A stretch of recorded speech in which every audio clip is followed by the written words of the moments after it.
नवापूर शहरात बर्ड फ्लूचा शिरकाव झाल्यानंतर प्रशासनानं कलिंग ऑपरेशन तीव्र केलंय। गेल्या 2 दिवसात पशुसंवर्धन विभागानं 44,000 कोंबड्या, 20,000 अंडी आणि 44 टन पशुखाद्य शास्त्रशुद्ध पद्धतीनं नष्ट केलंय। संसर्ग रोखण्यासाठी प्रतिबंधात्मक उपाययोजना कडक करण्यात आल्यात।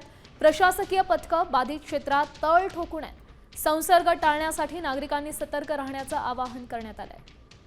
थेट जाऊयात नवापुरात, त्या ठिकाणी आमचे प्रतिनिधी सागर निकवाडे उपस्थित आहेत, त्यांच्याकडून अधिकची माहिती जाणून घेऊ। सगळ्यात मोठा पोल्ट्री उत्पादनाचा हब असलेल्या नवापूरमध्ये गेल्या काही दिवसांपूर्वी पोल्ट्री फार्मचे नमुने घेण्यात आले होते। त्यामुळे येथील 3 पोल्ट्री फार्मचे नमुने हे जे बर्ड फ्लूचे पॉझिटिव्ह आढळले आहे, त्यामुळे एकच खळबळ उडाली आहे। गेल्या 2 दिवसांपासून पशुसंवर्धन विभागाच्या माध्यमातून जे ते आता खबरदारी म्हणून कलिंग प्रक्रिया जी ती सुरू करण्यात आलेली आहे आणि गेल्या 3 पोल्ट्री फार्म मधल्या 1,40,000हून अधिक पक्षींचं ते कलिंग प्रक्रिया सुरू झालेली आहे आणि 2 दिवसात जे ते या कलिंग प्रक्रियेदरम्यान आता 44,000 पक्षी जे ते आता नष्ट करण्यात आलेले आहे, कलिंग करण्यात आलेले आहे। यासोबतच 20,000 अंडी आणि 44 टन जे पशुखाद्य आहे ते खाद्य देखील आता नष्ट करण्याचं काम जे ते सुरू झाल्याचं पाहायला मिळते। तर संपूर्ण नवापूर परिसरात जे पोल्ट्री फार्म बर्ड फ्लूचे पॉझिटिव्ह आढळले होते त्यांना 1 किलोमीटरच्या परिघात जे ते सर्च मोहीम देखील